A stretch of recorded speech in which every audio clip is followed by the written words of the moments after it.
Voilà, manif avenue de Clichy, des gilets jaunes. Eh ben salut Elena. Alors tiens, on va se mettre parce que sinon on va se mettre devant. Sinon on sera pas dans les clous, faut être dans les clous. Voilà. Alors vie trop cher, toujours plus cher, combien de temps va-t-on supporter ça sans rien dire? C'est ça. Voilà. Et derrière, de l'autre côté, ça parle des ZFE. Voilà, avec les ZFE, c'est pas les voitures qui le trient. Ah oui, c'est nous, c'est ça. Écrivez massivement à votre maire. Alors j'ai un modèle de courrier parce que il faut écrire au maire pour se plaindre, pour dire qu'on n'est pas d'accord. Non, non, ça va, ça va. Alors, le courrier, je t'en donne un si tu veux. Ouais. C'est ça, c'est un appel au maire. Ça plie-le. Je t'en plie. Et il faut qu'on écrive massivement au maire pour leur demander d'arrêter ça. Parce que c'est une rupture d'égalité entre citoyens, ceux qui ont les moyens et ceux qui n'ont pas les moyens. Je te le mets dans ta poche. Non, non, pas dans ça, on va la perdre. Attends. Je vais la mettre là, dans mon pantalon, c'est mieux. Voilà. Bon, aujourd'hui, c'est toi, Elena, qui déclare, non? C'est Amel. Ah, j'ai vu Elena, moi. Oui, elle m'a mis en co-déclarante. Ah, voilà, c'est ça. Et donc, voilà. Je disais, moi je trouve que c'est une rupture d'égalité entre citoyens, entre ceux qui ont les moyens de changer de voiture et ceux qui n'ont pas les moyens de changer de voiture. C'est ça. Ceux qui habitent, ceux qui travaillent en ZF1 et qui ont une critère 3 ou 4, ils ne peuvent plus aller au boulot, ils ne peuvent plus rentrer chez eux, ils ne peuvent plus aller si ton médecin il est dans une zone ZF1, eh ben, tu ne peux plus y aller. Moi j'ai une amie en province. Elle, pour son état de santé, elle a besoin de soins. Ouais.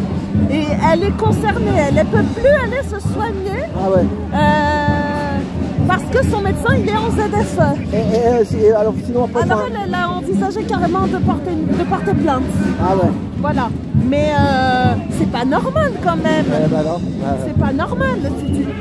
Ils veulent que tu achètes des voitures électriques. En fait, mais qui va acheter une voiture électrique, ça coûte 30 000 ou 40 000 euros. Et puis à l'achat, et puis après il faut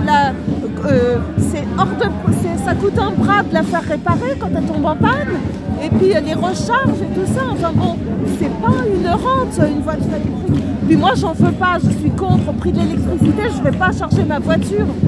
Puis j'ai pas les moyens, tout simplement j'ai pas les moyens. Moi la voiture que j'ai achetée, c'est pas pour en changer demain quoi. Une voiture c'est pas une culotte, une voiture c'est pas une culotte, t'en changes pas tous les jours, contrairement à la culotte. Tu vois ce que je veux dire?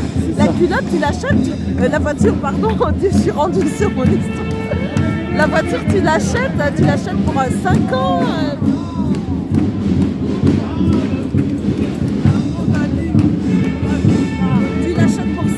Tu l'achètes pour 10 ans, tu l'achètes pour le plus longtemps possible. Voilà. Et donc moi je trouve pas ça normal.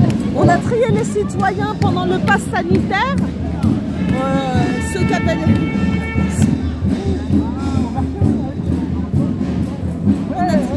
Elle veut danser, regarde, elle veut danser avec nous. On a trié les citoyens pendant le pass sanitaire. Voilà, elle veut danser avec nous. Ça ici c'est les quartiers populaires. Merci madame. Merci. On a trié les citoyens pendant le pass sanitaire. Ils sont un peu chauds là, ils ont bu un coup là. Oui, j'ai vu ça. Ouais. On a trié les citoyens pendant le pass sanitaire, ceux qui sont vaccinés d'un côté, ceux qui ne sont pas vaccinés de l'autre. Et là, on va faire la même chose avec les voitures, et puis après, on fera la même chose avec quoi? C'est inadmissible, tout simplement. Voilà. Moi, je peux pas accepter ça. Ah voilà. Bah, c'était bien la manif dimanche dernier. Ben oui. Hein, on était pas il faisait froid, il pleuvait. Ouais, mais moi j'ai bien aimé. Mais bon, voilà, il faut le faire. Voilà, c'est ça. On n'a pas le choix. Non, c'est ça. On est là. Voilà. On est là, bon, on est et puis, là. tout doucement, l'actualité internationale. Ouais, ben écoute. Ça bouge un peu, on verra la suite. Il faut attendre la suite. Ouais, ben ça fait 6 ans qu'on attend. Donc, mais qu'est-ce qu'ils aiment, nous, tu sais, tout le monde attend le 30, après ça sera le 1er, après ça sera le 2. Non, mais moi je me demande si c'est pas de la diversion. Ça, voilà, c'est ça. Pendant qu'on parle de ça, on parle pas d'autre chose. Voilà, c'est ça. C'est mon avis personnel. Bah, après, ma femme, c'est pareil. Ouais. C'est mon avis personnel. Après, peut-être que je me trompe, mais en attendant, ça devait être le 30. On nous en a parlé pendant 15 jours, 3 semaines pour nous mettre en bouche, si tu veux. Et puis maintenant, c'est plus le 30, c'est le 31. C'est plus le 31, c'est le 1er, c'est plus le machin. Donc je me demande si finalement, il va se passer quelque chose. À mon avis, ça va être un truc de pétard mouillé. Tu vois, c'est ça. Ouais, je pense. Alors peut-être que je me trompe, mais en attendant... Non. Et puis le grand sauveur, même le Trump, c'est pas non plus... lui, il pense aussi... lui, il agit. Il est un peu comme les autres, il y en a pas qui... Voilà, voilà. On croit toujours que le nouveau, c'est mieux que l'ancien, mais... Faut pas attendre de sauveur. Hein. C'est ça. Il y aura plus de positifs quand même par rapport à Biden. Voilà, peut-être. Il y aura plus de positifs. Peut-être. Qui peut le dire? Qui peut le dire?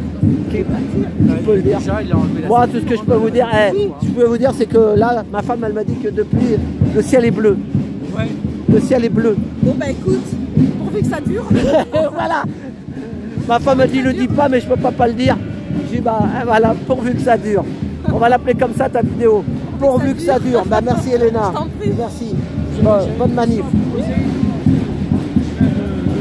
Voilà, à tout bientôt.